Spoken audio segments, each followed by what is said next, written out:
Du point de vue du souverainisme personnel, DeepSeek R1, l'IA gratuite publiée par la Chine récemment, qui fait beaucoup parler d'elle en ce moment, c'est génial. Mais il se pourrait qu'il y ait un revers à la médaille et qu'elle soit utilisée en réalité comme arme géopolitique. Auquel cas, le gain à titre personnel que l'on peut retirer de cette IA pourrait être payé par une perte au niveau collectif. Même le président Trump en parle dans sa dernière allocution. Il dit que l'Amérique doit se réveiller si elle veut garder son leadership. Mais il dit que c'est une chose positive, ce dont je ne disconviens pas. Par contre, il n'aborde pas l'aspect géopolitique, et c'est ce que je vous propose de faire, car vous allez voir ce qui se passe réellement en Chine. Et si vous êtes comme moi, naïf sur ce sujet, comme je l'étais il n'y a pas si longtemps encore en arrière, vous allez avoir un choc.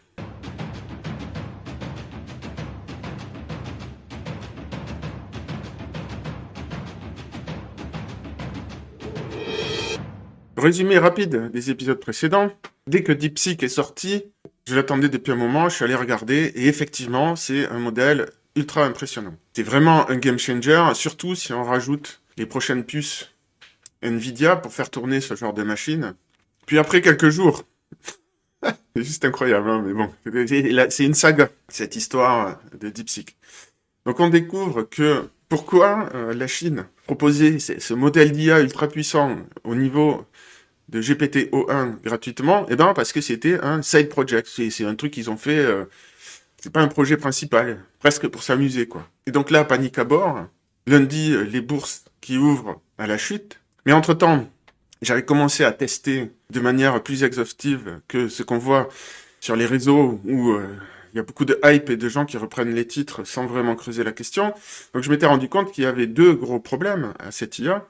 Le premier, c'est qu'elle n'est pas vraiment multimodale, et le deuxième, c'est qu'elle généralise mal. Donc elle est capable de raisonnement, mais les appliquer à toutes les situations, c'est pas encore tout à fait ça. Ce qui fait qu'elle est très bonne dans les benchmarks, mais que ça fausse un peu la donne.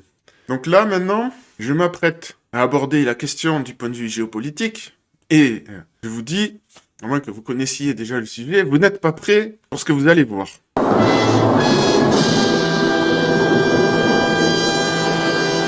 Et précaution liminaire, ce que je vais raconter dans cette vidéo est un narratif. Et je précise deux choses à ce sujet. Et c'est très important que vous le gardiez en tête. En géopolitique, et même en politique en général, les gens n'affichent pas toujours leurs intentions clairement. Et ça fait partie du jeu. Donc, il faut décoder d'après ce qu'on observe, d'après les actions. Et c'est forcément biaisé. On ne peut pas faire autrement, donc il faut en être conscient. Ce que je vais proposer là est en partie factuel. Il y a des choses que je vais vous montrer, bon ben, c'est pas discutable. Par contre, il y a des choses, je préciserai, qui sont de l'ordre de la rumeur, et qui sont tout à fait plausibles, mais dont on n'a pas de preuves indéniables. Et je vais arranger tout ça sous forme d'un narratif cohérent, mais ce n'est qu'un narratif. Je ne sais pas ce qu'il en est réellement. Je vais vous proposer ce qui me semble le plus probable. Et dernier point, dès qu'on parle de géopolitique, on sort du cadre moral. La géopolitique est amorale. Elle n'est pas immorale, c'est-à-dire elle ne va pas contre la morale, elle est au-delà du cadre de la morale. La morale ne s'applique pas en géopolitique. C'est très important à garder en tête dans tout ce que je vais dire. Il n'y a pas de bien ou de mal, de gentil ou de méchant. Il y a des forces qui se déploient et donc pas de jugement de valeur de ma part. C'est important de le préciser parce que souvent, il y a du moralisme caché dans les discours politiques ou géopolitiques. Et ben, c'est une interférence sur le souverainisme personnel puisque chacun peut avoir ses propres conceptions morales. Et vous pouvez tout à fait avoir votre propre vision à ce sujet. Mais je le précise aussi parce que souvent, ben, en fait, quand on a une approche amorale, les gens considèrent que, ah ben, on n'a pas souscrit à leur morale, donc on est immoral. Donc je précise bien, pour qu'il n'y ait pas de malentendu sur le sujet. En tout cas, moi, je ne plaque aucun discours moral sur tout ce que je vais dire. Voilà, cela étant dit, on va commencer par regarder un petit peu le dessous des cartes du côté de DeepSeek. La première chose qui ressort, et je répète, on est dans les rumeurs, mais c'est tout à fait plausible, sur le fameux coût dérisoire d'entraînement de cette IA qui mettrait l'industrie américaine à plat. Bon, eh bien ici, on a David Sachs, qui est quelqu'un de connu dans le domaine. Il estime, il pense que, en fait, DeepSeek, alors il dit, a distillé ses connaissances depuis les modèles d'OpenAI. Alors, Je vous prévois une vidéo sur la super IA, sur la singularité bientôt. Donc, je reparlerai de cette histoire de distillation. Mais pour l'instant, retenez que, en fait, en gros, ils ont volé une partie des données d'OpenAI, des données d'entraînement, et évidemment, cette partie-là a un coût qui leur a été retiré. That's really clever. Et autre rumeur, donc, le PDG de Skyline, bon, c'est difficile de valider toutes ces infos, mais encore une fois, elles sont plausibles. Donc, dit que, en fait, que la Chine posséderait 50 000 NVIDIA H100, donc des processeurs pour faire tourner les IA, pour les entraîner ultra puissants, et que, grosso modo, ça reviendrait à environ plus d'1 milliard de dollars. Et là, ça change la donne, parce que, en fait, quand on dit que DeepSeek a été entraîné pour 6 millions de dollars, ben, si c'est que le coût de l'électricité ou le coût des salaires des ingénieurs chinois qui s'y sont collés, sachant que là-bas, les salaires sont pas les mêmes qu'en Occident, bon, ben en fait, ça veut dire que le coût réel est bien plus élevé. Et que la compétitivité chinoise n'est pas si importante que ça. Donc ça c'est important. C'est même très important. On peut se demander si derrière DeepSeek, il n'y a pas le gouvernement chinois, le Parti communiste chinois, ou même certaines entreprises chinoises qui sont en train de jouer un coup. Pourquoi? Eh bien parce qu'avec cette IA, on a une énorme plongée des bourses américaines, notamment de Nvidia. Avec quelque chose de très ironique, c'est que Nvidia a perdu plus de 500 milliards de dollars de valorisation, donc c'est-à-dire plus que le projet Stargate. Projet qui, je le rappelle, consiste à amasser 500 milliards de dollars pour construire des data centers pour les futurs IA. Donc là, étant donné que la Chine est peut-être en retard côté IA, on peut se demander si ce n'est pas un coup de go joué pour déstabiliser l'adversaire.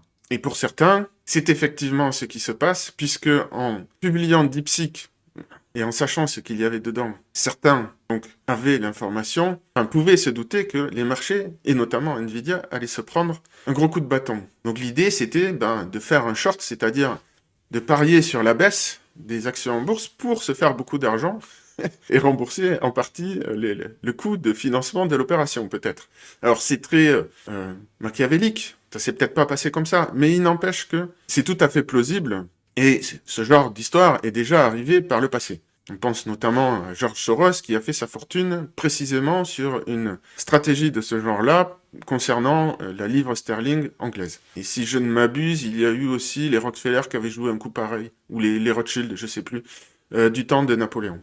Bon bref, c'est pas le sujet, mais c'est pour dire, c'est pour défendre le narratif d'une agression géopolitique. Et je vais rajouter encore quelques éléments, puisque l'offensive, si on la considère comme telle, n'est pas terminée. D'abord, on a Qwen, une autre IA chinoise, qui va sortir en version 1 méga de fenêtre de contexte. Alors pour ceux qui ne savent pas, c'est un peu l'équivalent de la mémoire de travail. Et 1 méga, ça commence à être conséquent. On peut commencer à attaquer des problématiques importantes avec une telle fenêtre de contexte. Donc vous combinez le raisonnement plus la grosse fenêtre de contexte et vous avez des IA ultra performantes. On a U8ARS. Est-ce que j'ai ça? Voilà, ici. Je suis en train de le tester en ce moment, alors c'est un petit peu plus difficile sous Linux. Je commence à avoir des résultats. Je vous montrerai ça à l'occasion. Ça concurrence les opérateurs d'OpenAI. Donc là, encore une fois, le leader américain est visé. Et, très important, DeepSeek annonce aussi, et le modèle est déjà sorti, un modèle multimodal. Je vous ai dit que DeepSeek R1 était mauvais en multimodal, donc il ne sait pas raisonner sur des images. Il est même très mauvais en reconnaissance de forme ou de caractère dessus. Donc là, ils sont en train de sortir un modèle apparemment qui concurrencerait en termes de génération d'images DALL-E 3, donc ce qu'il y a de côté OpenAI, encore une fois, et qui montre qu'ils ont bien des ambitions dans ce domaine, de corriger les problèmes de DeepSeek actuels. Et ils ont aussi annoncé quelque chose pour fin février. Alors on ne sait pas ce que c'est, mais voilà, l'offensive n'est pas terminée.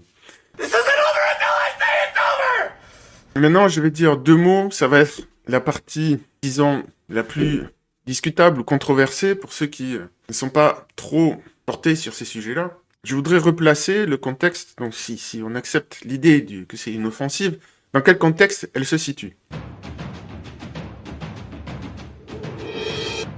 Bon, eh bien, c'est assez simple.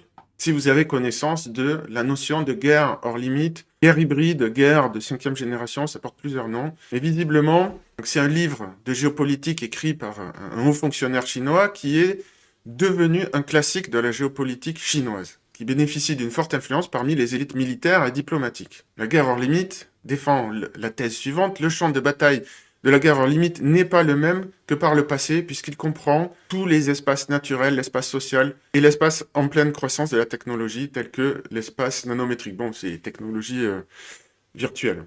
Le livre promeut une stratégie permettant à la Chine de se défaire des États-Unis, malgré un différentiel de puissance. Il préconise une stratégie de subversion pour affaiblir l'ennemi de l'intérieur, ainsi que le recours à la guerre juridique et la guerre économique.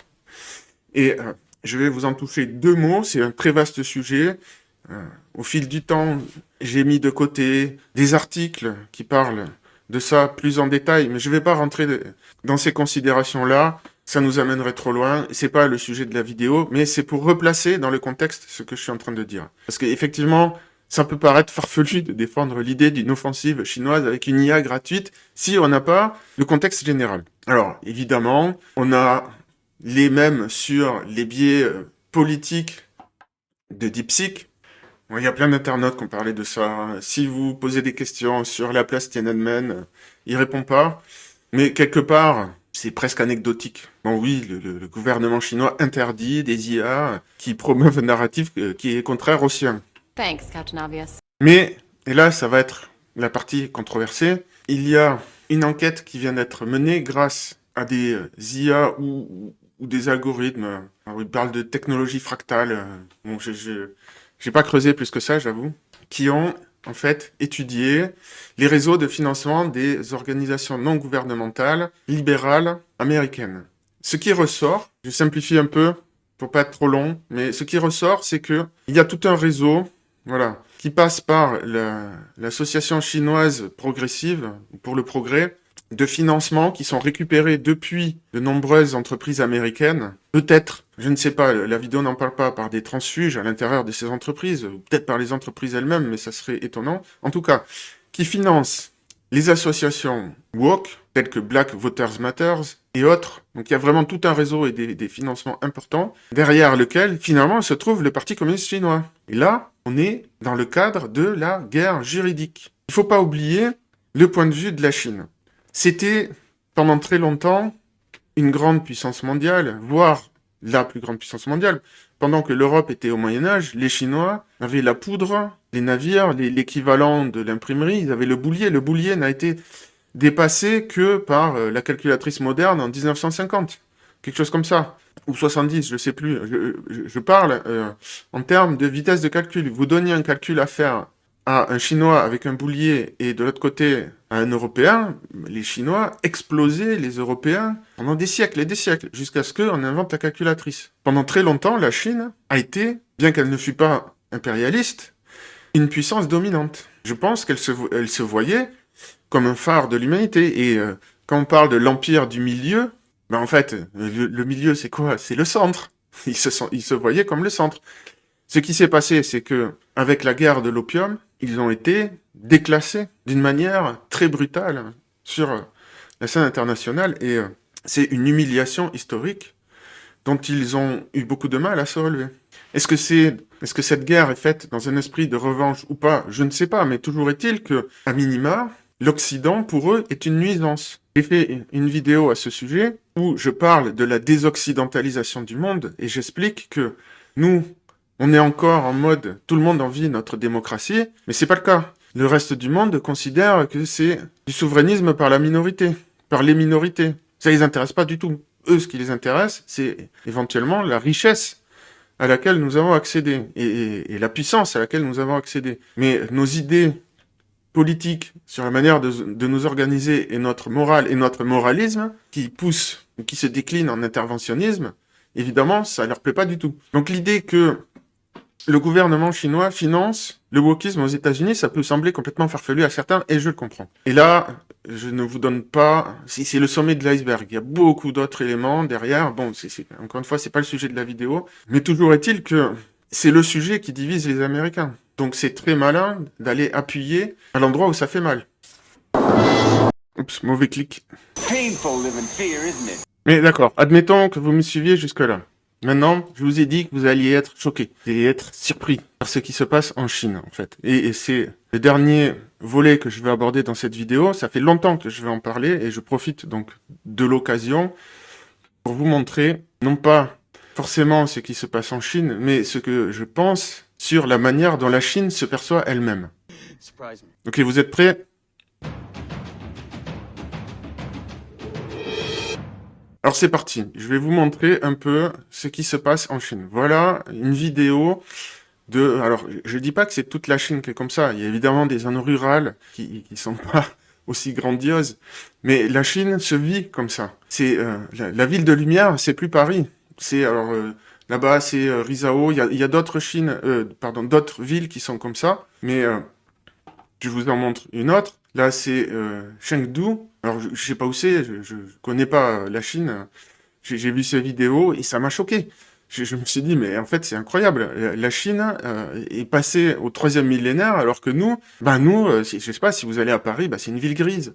Là, c'est une ville de lumière. C'est juste incroyable. Sincèrement, quand j'ai vu ces images, j'ai été choqué. Je me suis dit, eux, ils sont rentrés dans le 3e millénaire. Ok, pas toute la Chine, d'accord.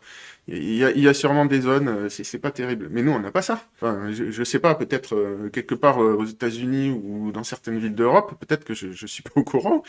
Mais là, c'est des villes immenses et sont entièrement lumineuses. C'est un autre monde.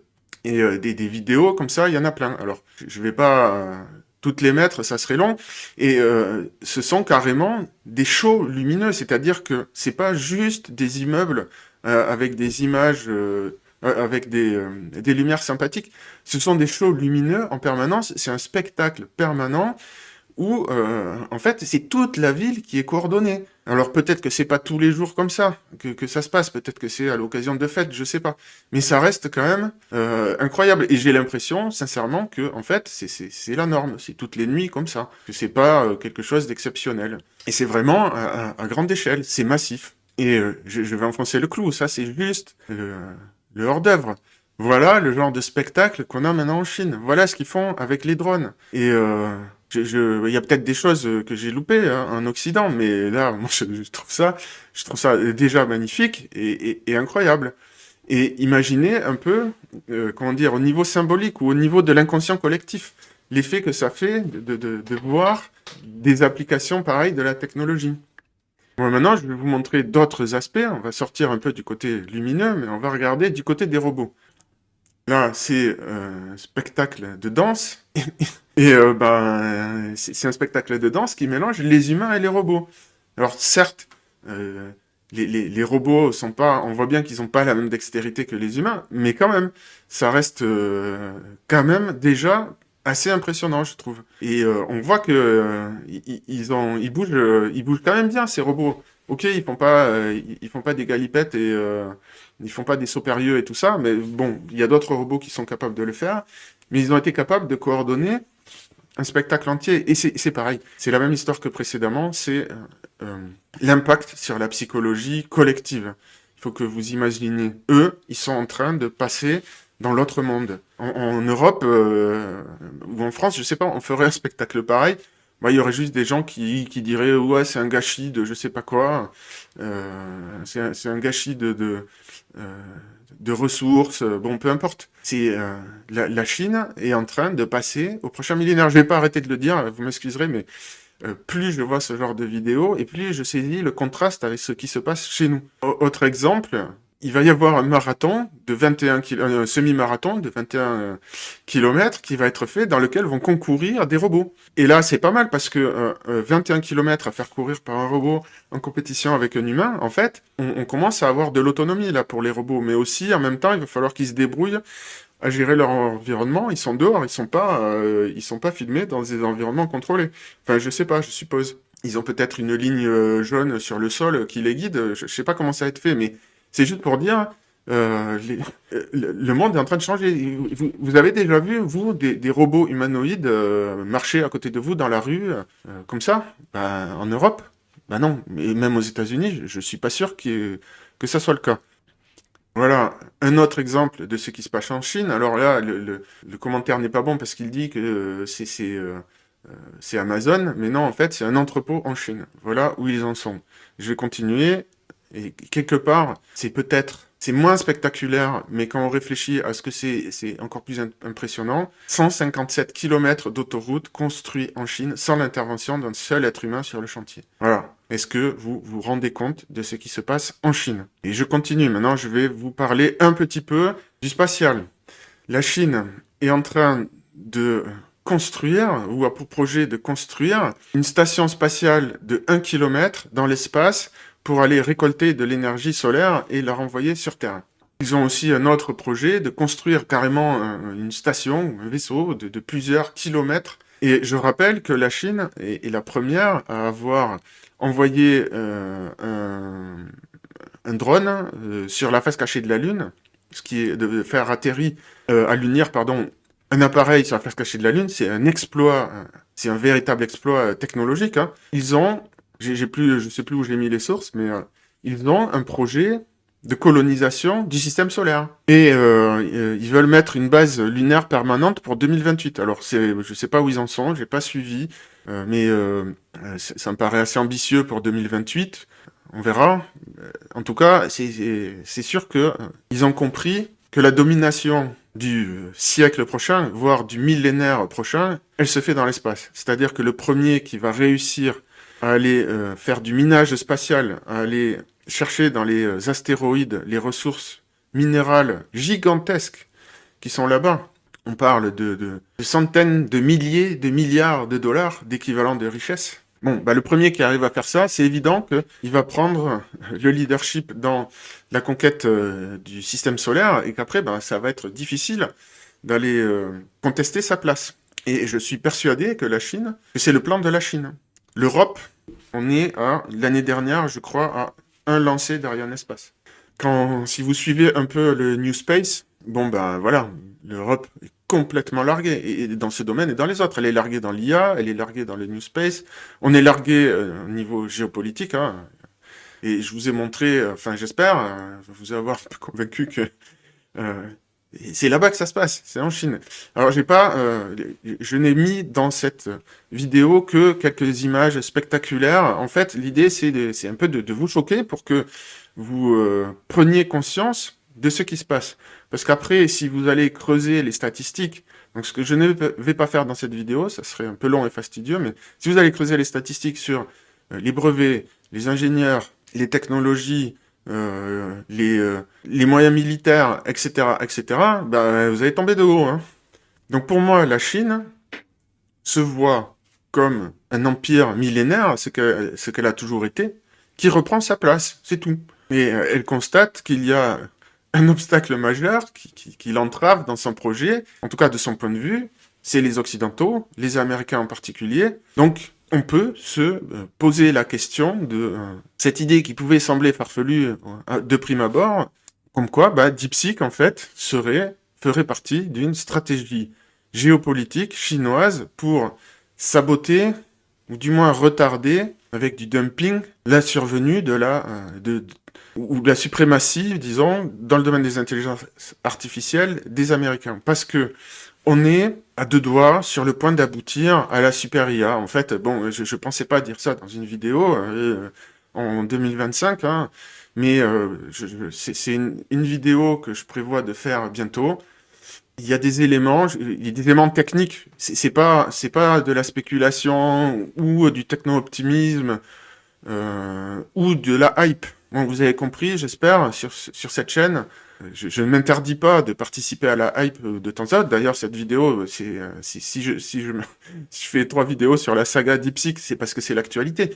C'est le hype en ce moment. Mais il n'empêche que, même en ayant un regard critique, comme j'ai essayé de l'avoir dans mes vidéos, eh bien, il y a des éléments qui montrent que, effectivement, cette idée de la super IA que il y a pas si longtemps encore en arrière, je trouvais un peu farfelu. Bon ben, je sais pas pour quand elle est, mais on s'en rapproche. Et je vais vous montrer des éléments objectifs, sans faire trop dans la technique compliquée, mais vous comprendrez, c'est pas si difficile que peut-être au coin de la rue. Voilà, donc je n'oublie pas les autres vidéos qui tournent toutes au sujet de la souveraineté personnelle et de la bascule historique que nous connaissons à ce sujet-là, avec les nouveaux outils numériques notamment. Nous sommes en train de changer de civilisation, en tout cas, la Chine est en train de changer de civilisation, elle a déjà fait le saut, les Américains, bon ben, ils sont dans la course, l'Europe, je sais pas si on fera le saut, mais l'humanité dans son ensemble va changer de civilisation. Comment ça se traduira en Europe et en France? Ben, on verra bien, mais le fait est que c'est là. Donc je prévois toujours quelques vidéos éducatives sur comment fonctionnent les IA. Ça me paraît vraiment important de comprendre, d'ouvrir un peu le capot pour comprendre leurs biais, savoir les utiliser à bon escient. Il faut comprendre, ça peut sembler paradoxal que je mélange tous ces sujets, mais il faut comprendre la géopolitique et l'ingénierie sociale et d'autres choses au niveau macro pour ne pas subir ces forces-là, ce qui implique aussi de comprendre sur quel biais cognitif jouent ces forces en question. Et là, on rentre dans le domaine des sciences cognitives, de la méditation et d'autres choses qui s'apparentent au développement personnel, ce qui peut sembler totalement déconnecté du sujet de l'IA. Si quelqu'un vous dit ouais, je médite et c'est pour mieux maîtriser mon IA, bon, bah ouais, a priori, je comprends, c'est ça. On se dit, qu'est-ce que c'est que cette histoire? Mais si, tout ça c'est relié. Et du coup, bah, je prévois aussi une vidéo sur la polymathie, sur le système de santé. Alors ça, c'est les problèmes de la modernité. Et justement, la transition de civilisation provoque des gros soucis de santé. Et c'est pareil, c'est pas des trucs qu'on peut mettre de côté. Tout ça, c'est relié, pour moi en tout cas. Ce n'est qu'une seule et même chose. Et le changement de paradigme philosophique, que j'appelle, faute de mieux en tout cas, les Lumières 2.0. Donc toutes ces vidéos sont déjà bien avancées, j'ai déjà le matériel, mais voilà, il faut aussi que je traite l'actu, il faut aussi que je fasse grossir ma chaîne. D'ailleurs, si les sujets dont je traite et la manière dont je les traite vous plaît, ben, n'hésitez pas à vous abonner, ça aide la chaîne, évidemment. Likez la vidéo, commentez en dessous pour dire ce que vous en pensez. Si vous avez des éléments qui corroborent, ou si vous avez des arguments contre le narratif que je défends ici, n'hésitez pas, j'en tiendrai compte. Mais voilà un peu le programme. On vit une époque absolument incroyable. Les films de science-fiction qu'on voyait dans notre jeunesse, en tout cas dans la jeunesse de certains, sont en train de devenir réalité. Ça ne veut pas dire, il y a des risques, ok, ça ne veut pas dire qu'on va rentrer en mode Terminator ou Matrix ou je ne sais quoi, mais la réalité est en train de la fiction est en train de devenir réalité. C'est quand même incroyable. Le fait que là, maintenant, voilà, ça existe, on peut parler à l'ordinateur, on peut lui demander de faire des choses et il comprend ce qu'on lui demande. Avec les opérateurs, c'est vraiment ça qui est en train d'arriver. On va parler et l'IA va piloter l'ordinateur derrière. C'est fini les claviers, les souris. Bon, ça restera peut-être pour dépanner à des moments donnés ou pour donner des instructions à l'IA. Encore que le clavier, je sais pas trop si ça va servir à quelque chose. La souris peut-être, ou pour corriger des petits trucs à droite à gauche. Mais de la même manière que le Morse et le télégraphe nous paraissent désuets, vieux, machin, tout ça, ben les ordinateurs tels qu'on les connaît maintenant, dans pas très longtemps, risquent de nous sembler des vieux coucous dignes du musée. Comprenez bien la dynamique dans laquelle nous sommes. Et, encore une fois, face à des transformations de telle ampleur, il y a des risques. Donc évidemment, je ne nie pas que tout ça puisse capoter. C'est même l'inverse. Il y aura sûrement des remous et j'en parlerai aussi dans des vidéos sur comment ça peut se traduire tout ça de manière différenciée selon les endroits. Bref, vous avez compris, abonnez-vous. Et à bientôt.